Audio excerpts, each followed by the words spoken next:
Okay, good morning, everybody. Welcome to Environment Agriculture Committee. I would like to start the day with Representative Haskins leading us in the Pledge of Allegiance. Of the United States of America and to the republic for which it stands, one nation, under God, indivisible, with liberty and justice for all.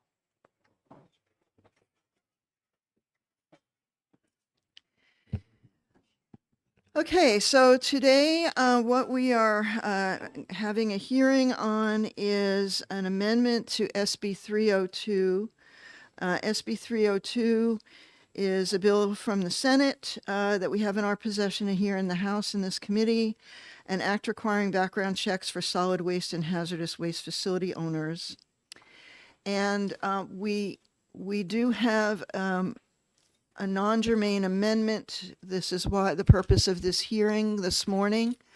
And this non-germane amendment is one that was proposed by Representative Potenza.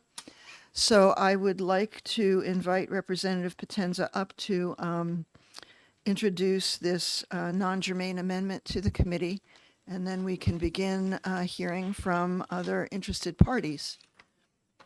Good morning, Representative Potenza. Thank you, Madam Chair. Good morning. I won't take the committee's time for too long. We had a meeting last week that discussed this. There was a lot of work that was put into this solid waste facility site evaluation committee from the governor that was put in her budget proposal, that was put in HB2.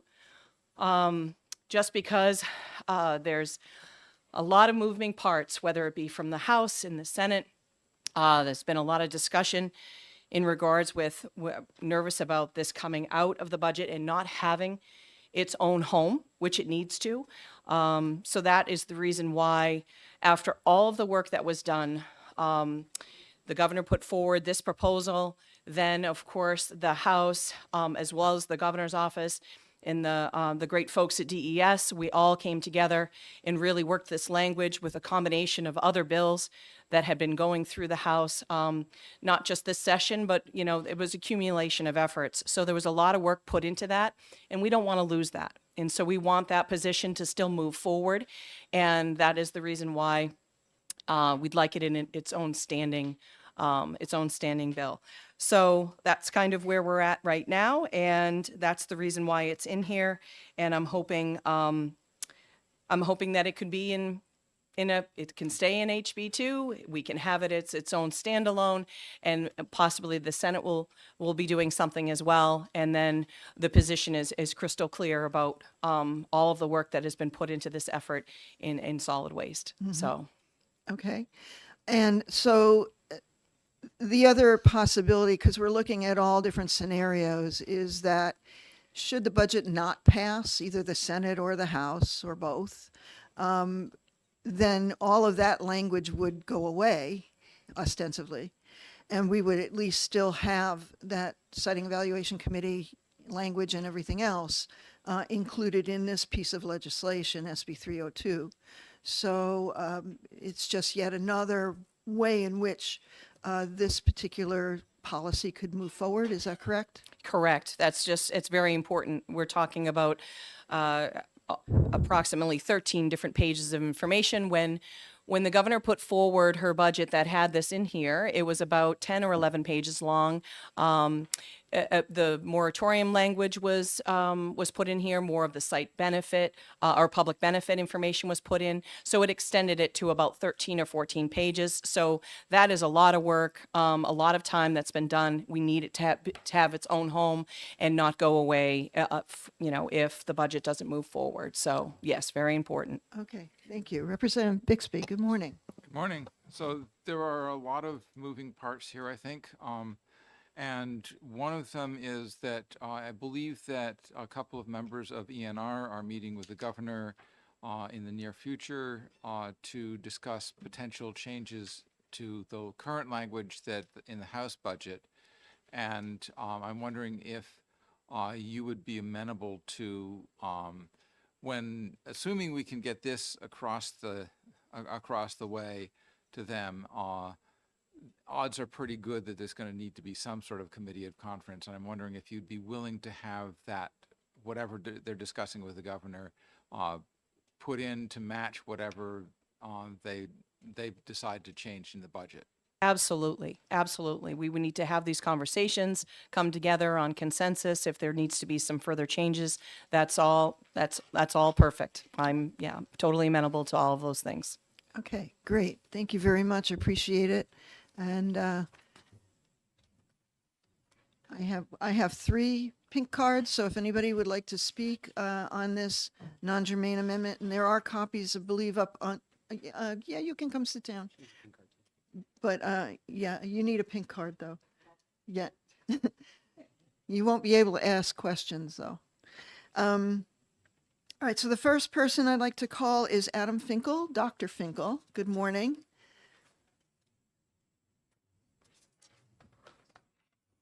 Thank you for taking the ride down. Over. Well, thanks to this committee. I've been stuck in the Mid-Atlantic for several months waiting for my pipes to unfreeze, and I appreciate I've been a loyal fan of you guys on television since January. So thank you for your time. Compelling I do want to TV, preface huh? this. I'm sorry? Compelling TV, huh? No commercials. Oh, yeah. Sometimes more than once on Netflix. I do want to preface this by just, again, thanking the committee, but also saying that right here in real time, this is how government is supposed to work. So I'm just a New Hampshire voter. I'm an affected citizen in the North Country. I happen to be a national expert in environmental science and regulation. So here I am in the room with you, with the camera on, giving you information and opinions about the pros and cons of this amendment, and ready to take any questions. And I just contrast this, sadly, with the way the state, especially the Senate, is increasingly functioning. The most important so-called concerns are offered in private by people who say they have expertise, who have glaring financial conflicts of interest, and who are unwilling to speak in public. I think it's because sometimes their arguments are weak, but why speak in public when you have private access? So I would love to answer any questions, debate any aspects of this. On some things, there may be reasonable alternative views, but that's not how it works in other parts of the state, and it is how it works in Washington and pretty much everywhere else. I commend, again, the committee for improving on a very, very good idea from Governor Ayotte for the Site Evaluation Committee. So I'll just talk a little bit about the SEC and a little bit about the moratorium. Site Evaluation Committee, you were very kind to invite me summer before last, I guess, for over an hour to talk about how people like me have been working in the world of cost and benefit analysis for decades. And looking at the pros and cons of any decision, any policy, any project is the only sensible way to proceed. Nobody buys anything without looking at the price tag. But RSA 149M instructs DES to look only at the private benefits and not the public harms. Hey, Mom, I love this ice cream. It'll make me happy. Well, but how much does it cost? Well, it's $100 ice cream. That makes a difference. So the other great thing about the site committee is it's finally something is designed to consider the local impact on those most affected and the regional impact, the very group that DES sometimes considers a nuisance and ignores. So I'm happy to explain my views about this, but I particularly appreciate that Representative Potenza and others worked on HB 1622 last year, which was enacted and now requires all agencies in the state to respond to public comments with substance rather than the because we say so, this is why arrogance of the recent past. So that's now the law. And the site committee is just another way to get the most affected people in front of the problem so that they can be heard, and they're not being heard. So I talked for over an hour 18 months ago about cost-benefit thinking. The milestones are many and long-standing. Ben Franklin, 1750. When you have to make a decision, list the pros and cons, weigh them appropriately, and come up with an answer. The Army Corps has been doing this for dams and levees for over 100 years. And all federal agencies since 1981 under President Reagan have been required to estimate costs and benefits for all major projects anywhere in the country.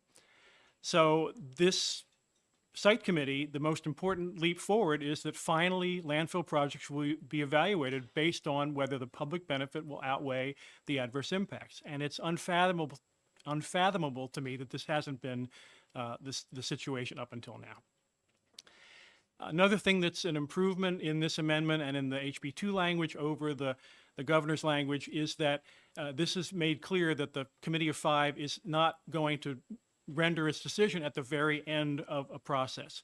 When I first saw this, I thought, how could 5 people possibly veto a project that has gotten 8 or 9 permits already? It's a recipe for contention and inaction. And so now this improved language moves us up further in the process.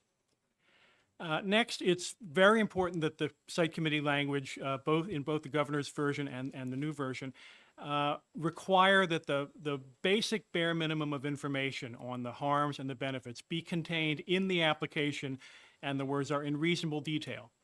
If we'd had this 5 years ago, the Casella application would have been immediately returned to sender, as I think DES should have done anyway and didn't do until recently, but for gross deficiencies in missing information. Now, DES, to its credit, has now sent it back because there's huge gaps in the ownership, the easements, the rights of way, all of the legal financial stuff. But just for one example, and I've been saying this to DES for several years, there's a huge field of private wells, dozens of homes, very near the tract. And they draw their drinking water from a large, very productive aquifer that's about 300 feet below ground. How do I know this? Because DES, to its credit, puts this data online, where these wells are, how productive they are, how deep they are. But the applicant has never dug below about 60 to 70 feet. So they have no blessed idea what's going on in the fractured bedrock between their tract and these dozens of New Hampshire citizens who take their water from this aquifer. This would be now finally part of the application, and the site committee would be empowered to say, where's the binder of information about the real impact of this project? It's missing. Go back, find it, do it again. I do have a one-letter drafting question, and it's just in the form of a question. It's important and valuable that the SEC has a judicial review component, and the language says RSA 541, which is called rehearings in certain cases. But 541A is the Administrative Procedure Act. They're very similar, but I just would ask, should it really be 541 or should it be 541A? I'm agnostic as to which.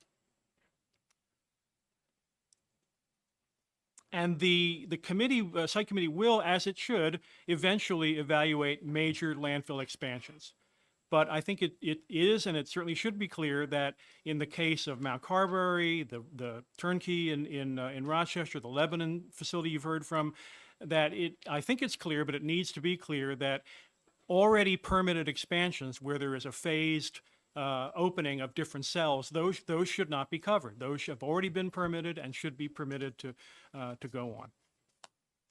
And finally, it's a good thing that the SEC is going to require that the applicant propose legitimate alternatives so that the best of several sites could be chosen.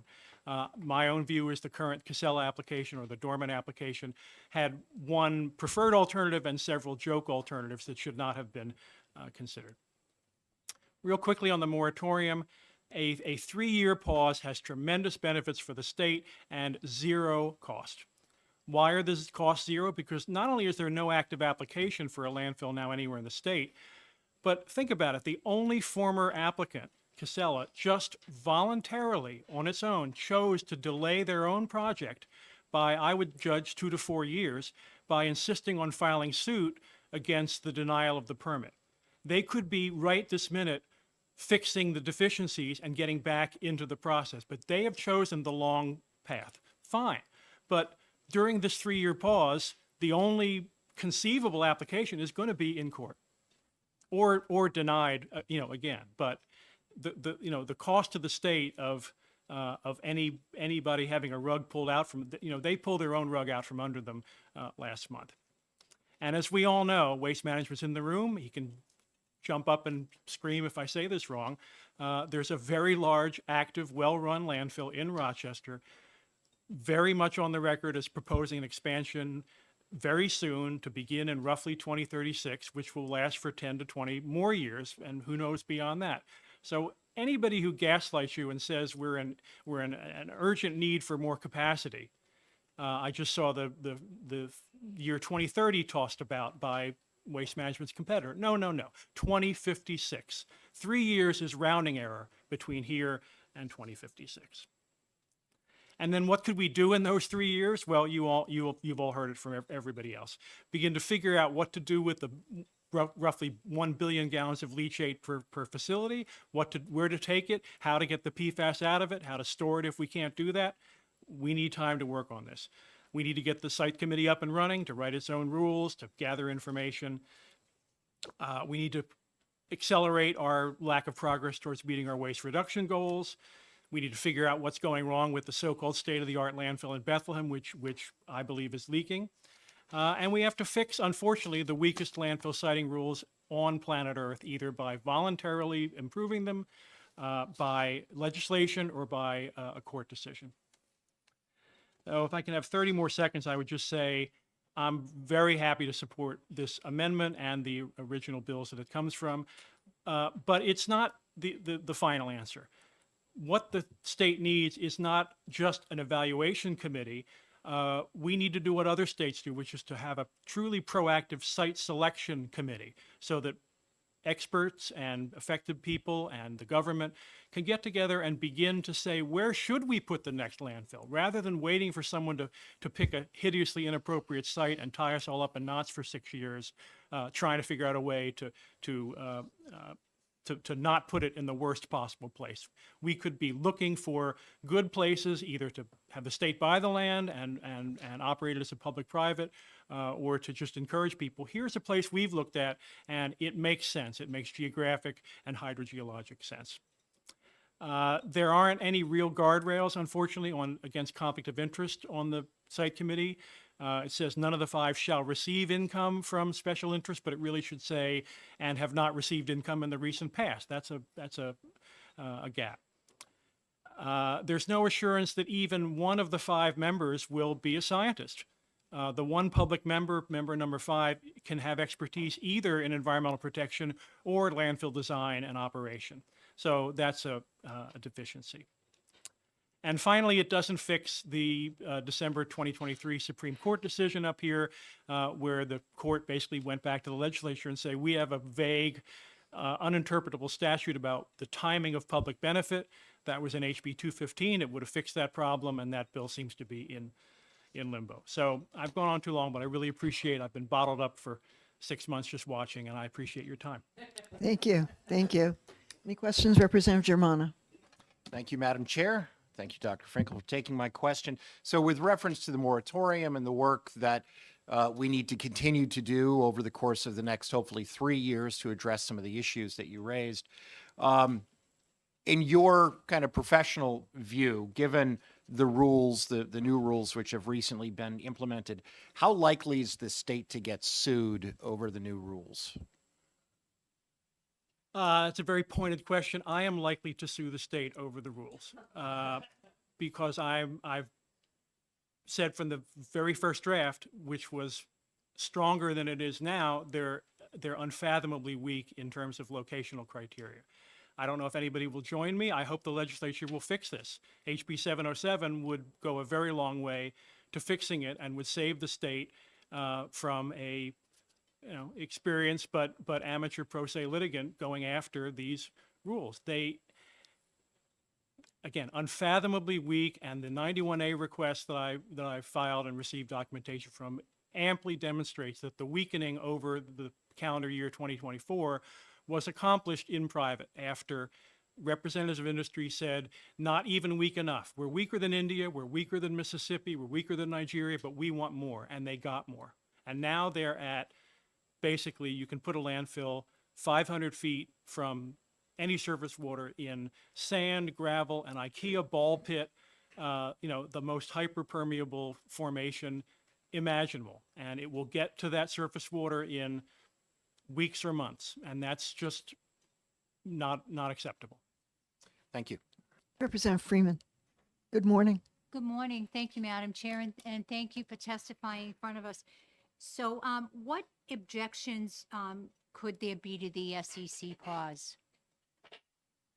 Well, that's a good question. I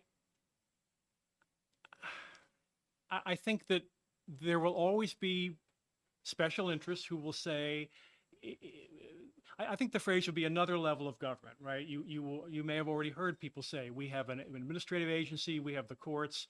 Why do we need this committee of five? And the answer is, if the agency were instructed to do everything that the site committee will be doing, if they were instructed to look at all the harms and all the benefits and take public input seriously, we wouldn't need this. But right now, we need something in between the agency and the courts. So it's not a perfect solution, but I think it's there are a lot of statutes that I've talked to your colleagues in other committees. They call them barn door statutes, and the code is just full of them, where it says things like, I worked in an administrative agency for many years, and we worked under statutes that were, very prescriptive and said, go ahead and make rules, but here are the guardrails. And the 149 says, go ahead and make rules. And then you turn the page and there's nothing else. So this is an expediency, but again, I do like the idea that it's, only 5 people, but it's broadly filling gaps in expertise and orientation. And then it's instructed to, as much as you can instruct people, take these concerns seriously. Don't have a public hearing or a listening session, in quotes, where you sit stone-faced for 3 hours and lots of information is imparted, and then a month later the document comes back and it's unchanged, and then the answer to why didn't we listen is because we said so. Thank you. Representative Bixby. Yeah, so it seems like the SEC is set up to do an evaluation of public harms, public benefits, and that it does not get into the gory details of exactly how the permit should be executed. Is there an advantage to having that weighing of public harms and benefits being done by a different body than the body that's going to be doing the detailed technical work? Yeah, I mean, it could work either way. In the federal system, the administrative agency does the mathematical work, but then we have the Office of Management and Budget with just mostly economists and accountants who go over it with a fine-tooth comb and are a sort of second level check on what we used to do.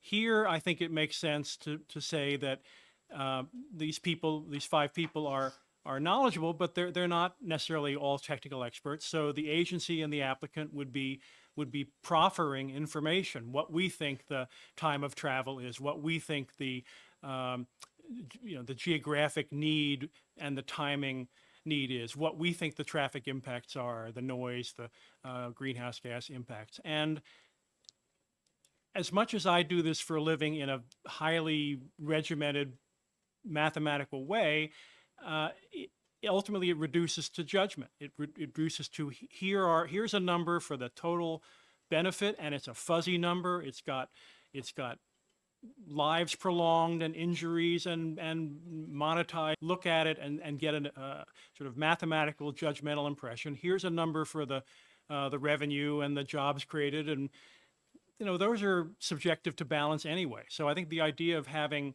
these 5 people take in information, not all of which they've generated themselves, but it's their job to recommend, okay, on balance, and the word in the legislation is outweigh. And that's a good word, one of several. The word could be justify or reasonable relationship to, but you don't want the harms to be grossly greater than the benefits. And that's what smart, affected people can do. Representative Germana. Thank you. This is a follow-up to Representative Freeman's question. You talked, and we've heard this, right? There is some concern this is adding another body, another layer of the bureaucracy. But given the fact that one of the most basic criteria that would be used in terms of determining, a future landfill would be capacity need, right?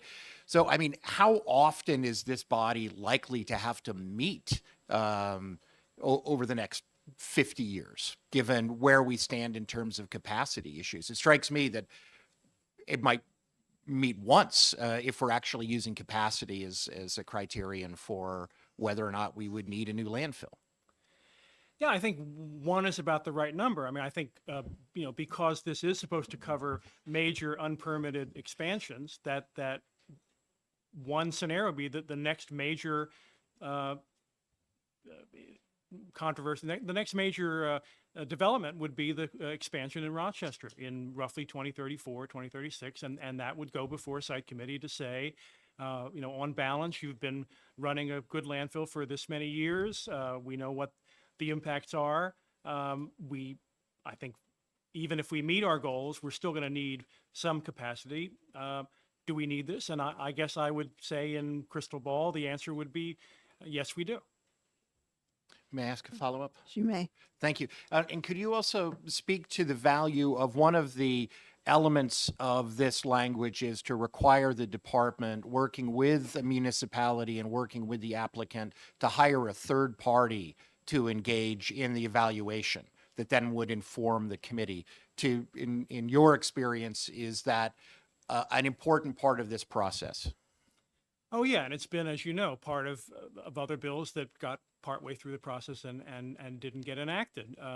There's no other way to do it because this is specialized, site-specific information, has to be collected by somebody with expertise. And at least in a small state where everybody knows everybody, at least this is a way of saying, I don't think it's going to be truly a third party. It's going to be somebody with some prior relationship and knowledge to the applicant in a small state, but at least it will be not, the very same people touting the benefits and professing what the benefits are. Thank you. Representative Bixby. Yeah, this is you mentioned that there was a statute reference that might not be correct in terms of 541 or 541A. Do you happen to know what line that's on? I just got a printed copy. It's there. I think there's a heading called judicial review. It's a very short piece towards the end, and I can certainly find it. Yeah, you don't need to find it right now. Yeah. Just, if you could get that reference to us so that we can make sure that we address that when there are a couple of other Yeah, no, I amendments. found it. It's page 12, line 17. It's just a one-sentence subheading. And again, it might be absolutely right. I'm used to seeing 541A, and I had to go find it. And it's if you Google it, you'll get a million 541A hits, and there is a 541 without the A, and it's just a different set of standards of evidence and burdens of proof, and it may very well be the right one for this case. I just didn't know. Okay, thank you. I know on page 9, line 32, it references 541-A. So I don't know if there's any other. Let's see, 541. All right. Well, we'll take another look. Oh yeah, here. Page 12, line 17.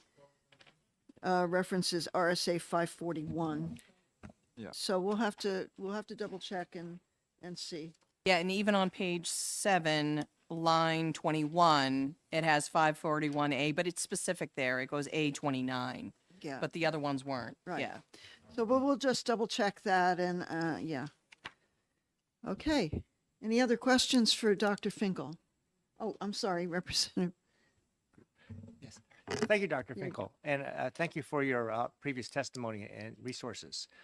You mentioned that the process by the SEC is a significantly improved process, but you mentioned two areas that could make it even better.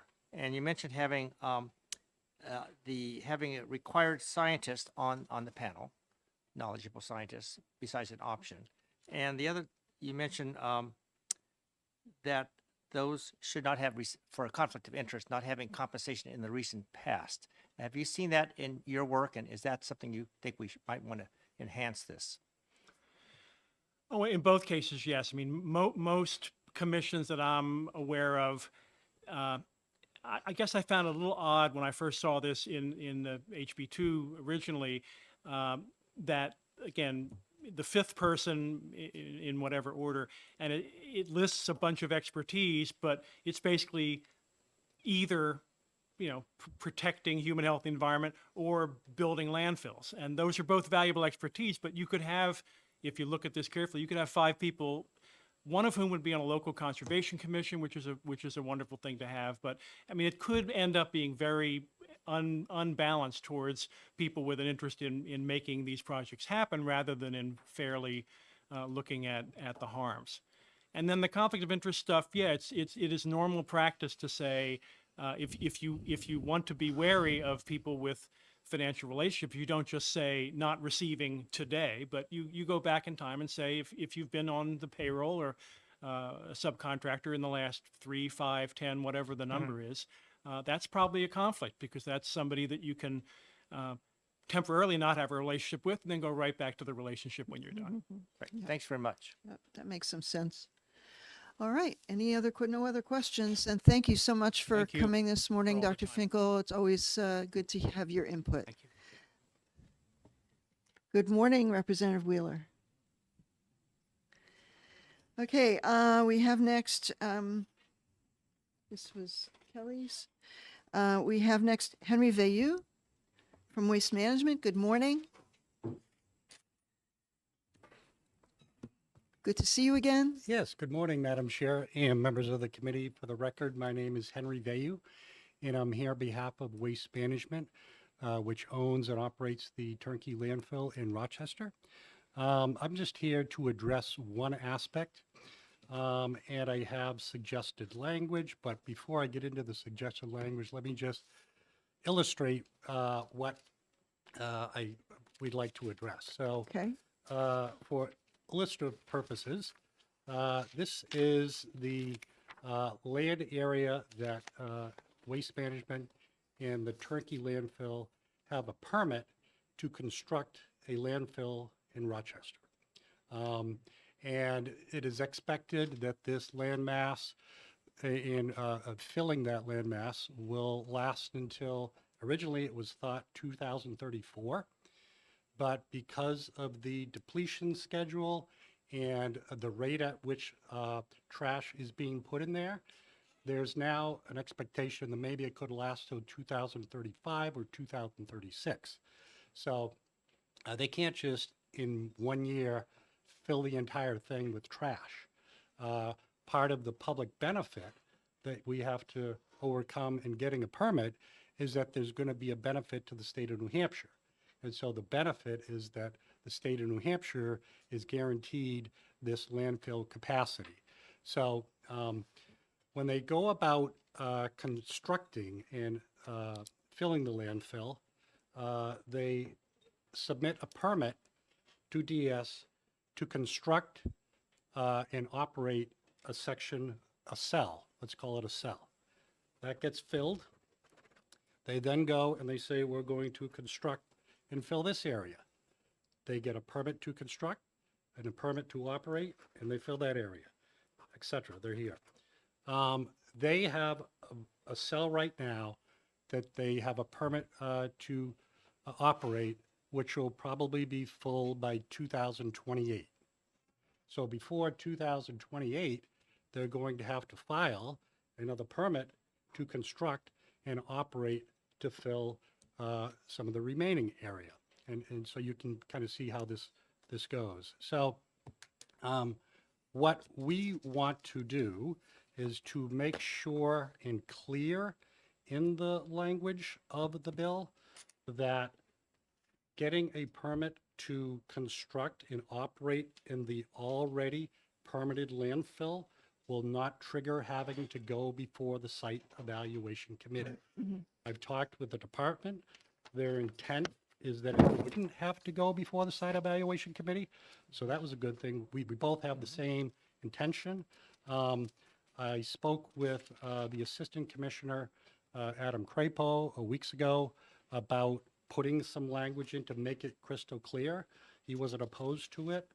I think Representative Potenza passed around this amendment. Yeah. Okay. And let me point specifically in Representative Potenza's amendment where this language would go. So if you turn to page 7 of the proposed amendment, if you go to page 7, beginning on line 11, it has prohibitions and restrictions. And it says, no person shall commence construction of any major solid waste disposal facility within the state unless it has obtained certificate pursuant to this chapter. Such facilities shall be constructed, operated, and maintained in accordance with the terms of the certificate and any other federal, state, and local permits or approvals. The concerning language for us, which we would like to have some clarity in, is the next sentence that says, such certificates are required for changes or addition to existing facilities that propose an annual throughput of greater than or equal to 100,000 tons per year. Right now, Waste Management has a throughput of about 1.4 million tons per year. It's about 1.1 million in actual municipal solid waste, all different kinds of solid waste. And then there's about 275,000 in daily cover. So there are wastes that they use for daily cover that have to get approved by the department. So in total, the throughput is about 1.4 million a year. Their intention with all the remaining cells is to continue to just put 1.4 million tons a year. So we suggested some language. The department took a look at it. And if you look at the highlighted bold language, it would now read, such certificates are not required for changes or additions to existing facilities unless they propose an increase in existing permitted annual throughput of greater than 100,000 tons per year. So if we were going to, in the next cells, say, we're going to do 1.7 million a year, then it would trigger having to go before the site evaluation committee. We're committed. We know that it's basically the same operation that's happening now is going to continue to happen through 2034, 5, 6. Okay. So that is what that language would do. The next area that would address this is on page 16, way towards the end of the amendment. So this is solid waste permit application suspended. So while the SEC is getting formed and the rules are being developed, it says the department shall not issue any permit approval to authorize new capacity for major solid waste disposal facilities until the rules are adopted or until July 1, 2026, whichever is later. I'm not exactly sure when they're going to be filing the for expansion of the new cell, but the department said their intention is not to stop expanding into one of these cells. So on the reverse side of this, the bold language and highlighted, nothing in paragraph 1, so that paragraph that I just read, shall be construed to prohibit approval of the design, construction, or operation of new waste disposal cells at existing facilities for which the waste disposal capacity has been approved prior to the effective date of this act. So this whole area has already been approved. We're just going to put a new cell. The site evaluation, since we're not even going to have to go before that committee, we don't need to wait until that committee's rules are adopted. It's just clarifying language. The department intends to operate this way, but we've been through many permit applications and have had Conservation Law Foundation trying to stop it. And so this would make it clear that even though it's not, if we don't have it in here, it's going to open up a door to possibly a challenge. And so this just makes it clear. Okay, And that's all we want. sounds good. Representative Minor. And thank you for taking my question, and thank you, Madam Chair. Am I clear in saying that you already spoke with Commissioner Winsop about these two adjustments to the amendment? He's commissioner. Wow. Oh, I beg your pardon. Director. Thank you. Yeah, we spoke with Adam Crapo, the He should be, assistant by the way. commissioner. Yeah, hi. We spoke with Adam, and I know that, I think Adam spoke with Michael and his team. So yeah, this, and if you look at the top of the front page, it's proposed amendment provided by NHDS as technical assistance. I This see is it now. not something they're recommending, but we worked with them. We want to make sure they were okay with the language. And so Adam sent this over to me, I think with the consulting with his team. I see that now on the top of the page, nice and bold, thank you. Thank you. Representative Wheeler. Thank you, Madam Chair. Thank you for taking my question, Mr. Vayu. Do you support this amendment before us now and the governor's position for the intent of the SEC?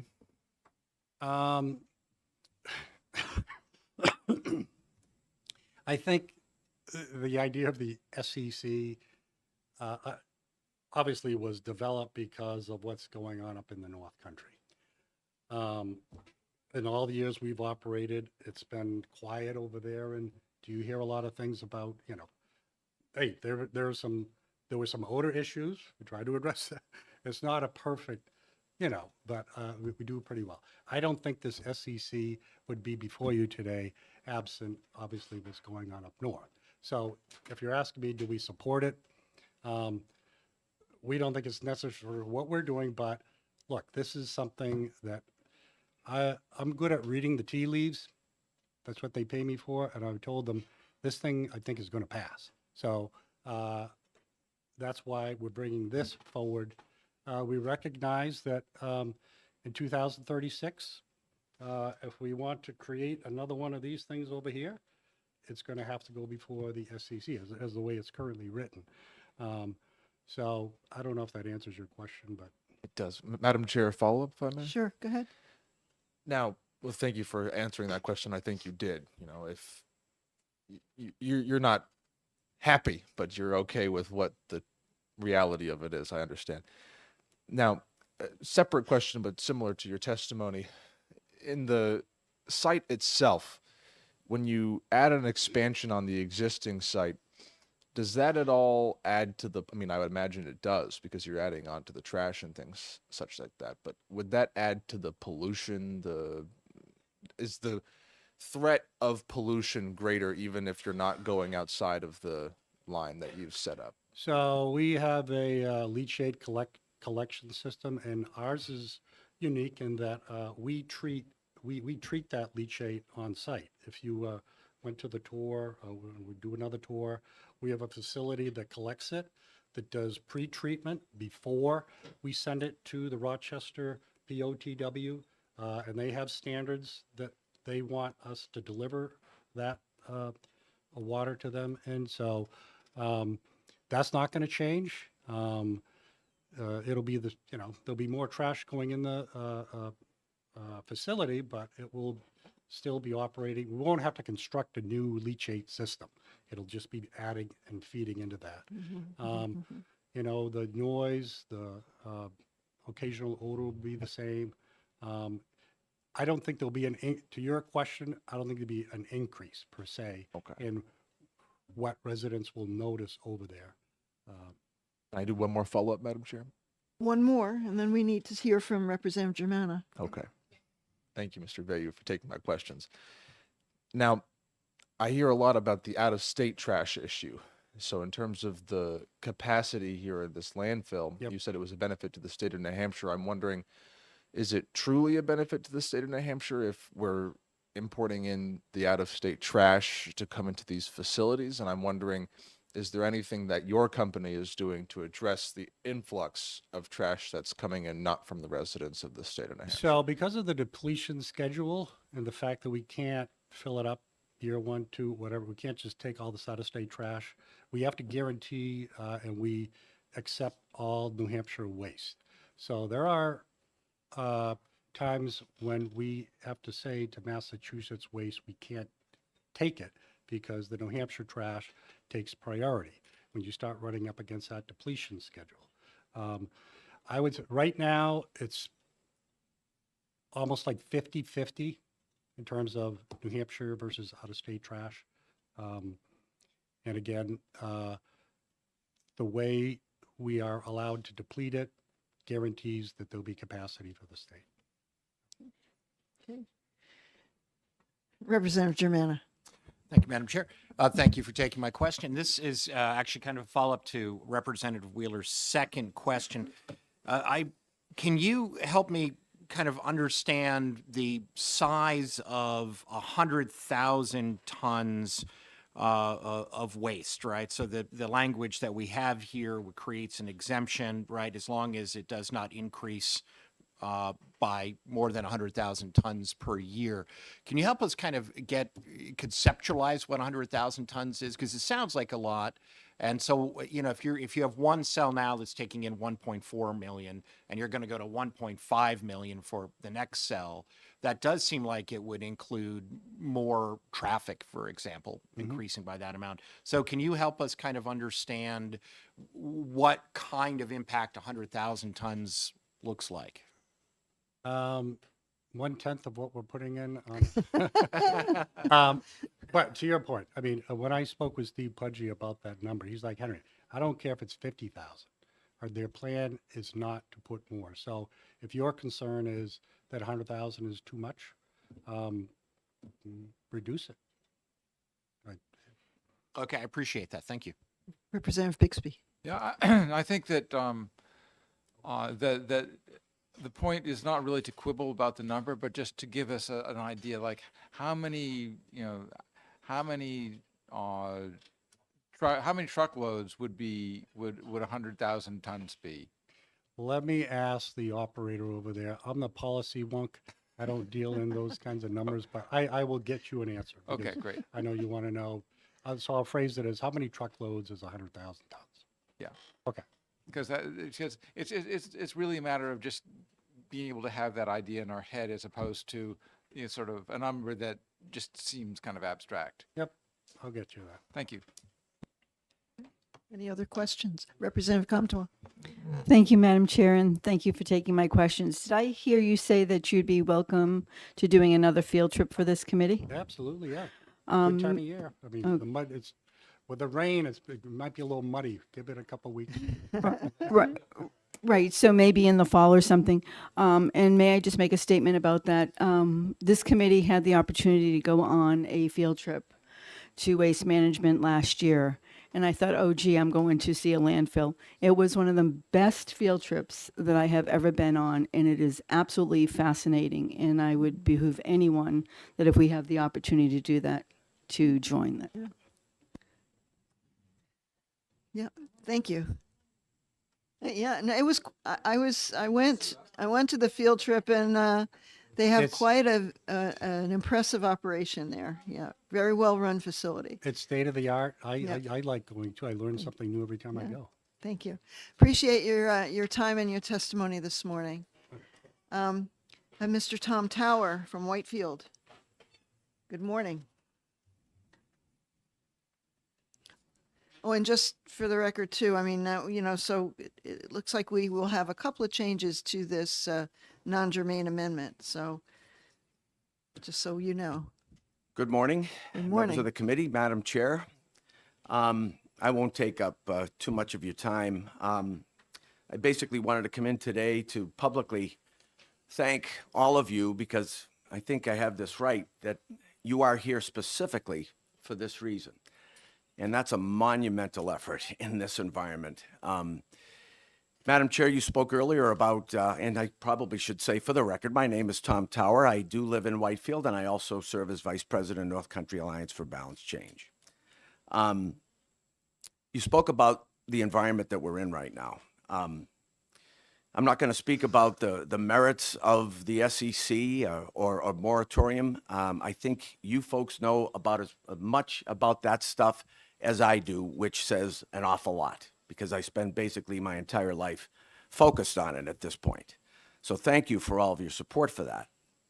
But we do live in a very crazy environment in that we know that the governor is a big supporter of an SEC.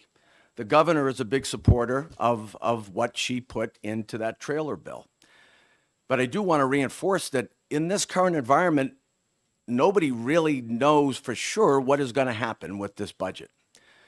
This committee has urgency to make sure something happens. And by nature of the fact that you have presented this amendment via Rep. Potenza and the rest of the members of the committee, I think speaks to the urgency. The governor has urgency. Sometimes, and I hope it's not inappropriate, sometimes there are members of another body that don't have the same urgency. And I think that this is an excellent way to ensure that if something should happen within the budget, things are removed or the budget doesn't pass at all, that this has leaves a mechanism for this SEC to move forward. So I wanted to thank you guys for that crazy world that we live in, and I'm happy to take any questions.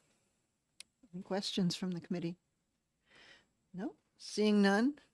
Thank you. Thank you so much for taking the time to come all the way down here. Oh, Representative Bixby, go ahead. This isn't really a question. I'd just like to thank you for all the work that you and your colleagues up north have put in on this issue for the last, I don't know how many years. It's been very helpful for us. Thank you for that comment, Representative Bixby. We appreciate it. You guys have been tremendously supportive, and we can't express how much we appreciate that. So thank you very much for the opportunity today. Okay. Thank you. I do not have any other pink cards. Wondering if anybody else would like to come to speak. I would like to invite Director Wimsatt to come up. I know you didn't fill out a pink card, but I would like to have your comment on this particular non-germane amendment. Good morning, Madam Chair. Good morning. Members of the committee. For the record, my name is Mike Wimsatt. I serve as Director of the Waste Management Division for New Hampshire DES. As you know, as we've communicated with this committee a number of times, with respect to the Solid Waste Facility Site Evaluation Committee, we are in support of the governor's advancing the governor's policy goals with respect to this. There have been a number of changes made to it. In-house finance, and it's parsed out a little bit. What we are able to say is that we support what the governor has put forth in her HB2 trailer bill, and I would probably leave it at that, other than to be happy to answer any questions that you might have. Sure. Representative Germana. Thank you, Madam Chair. Thank you, Director Wimsatt, for taking my question. And I also want to thank you for work that you did with our committee around some of the language, particularly from HB 215 regarding net public benefit that was taken into the governor's proposal. We appreciate that very much. I have a question. This is not something I noticed until Representative Gruber pointed out to me this morning. In this, in our amendment, proposed amendment here, on page 3, there's a reference to the top of page 3, lines 2 and 3. The applicant shall demonstrate that the proposed facility provides a substantial public benefit pursuant to RSA 149 M11. Later on page 14, in the SEC language, and this is something that we sat down and discussed in this room at one point, there is the language of net public benefit. This is at line 18. So my question is there a tension, and this all is already in HB2, I didn't notice it at the time. Is there a tension between those two parts? Because the reference to substantial public benefit is a language that we were trying to clarify or actually get away from a little bit. And that refers to RSA 14911, as I said. The other one on page 14 refers to a different RSA. Are these two parts of HB2 at odds with one another? Yeah, give me one moment here just to look at that, because what the reference you're making to page 3 is language that is part of, and it's already existing language in the statute. Right, right. And it is part of SB 302. So Yeah. this language that you're referencing on page 3 has nothing to do with HB2. It's existing language in the statute. The paragraph that it sits in is being amended slightly, so it's part of an amendment to or part of the language and amendment to SB 302, which is amending language relative to background investigations. But the answer to your question, it's still a relevant question. I don't think there's any tension between them. I think that we know that there's a very specific statutory public benefit determination that the agency needs to make in its permitting processes, which, as I understand it, if we were to go into a new world where we're doing a SEC process as well, the agency would still make that evaluation of statutory public benefit that's currently embodied in 149M11. It represents, there's some overlap there, I think, with respect to broader language, but at its heart, that 149M11 public benefit determination is about whether or not a facility will address a capacity need, right? Thank you very much. It makes me feel much better that I did not, in fact, miss it the first time around. Sure. Thank you. Yep, good. And just for the record, I do believe and think that it is imperative that this language from SB 302 get passed. So if this were to go to, it will go to a committee of conference. I'm quite certain of that. I will make every effort as being a member of that committee of conference to make sure that this SB 302, the language that was originally the intent of this bill, go forward. Thank you for that. And to be clear, as this committee knows, we've already testified in full support of this. This was a bill that was requested by the department. Senator Pearl was willing to sponsor it. And it's important provisions of the statute that have been in place for many years that need to be addressed appropriately so that we can continue to conduct the federally authorized background investigations of applicants for solid And waste our facilities. intent is not to block that or get in the way of that or kill it or anything like that. It's just that, we will make sure in a committee of conference that this piece survives some way. Thank you.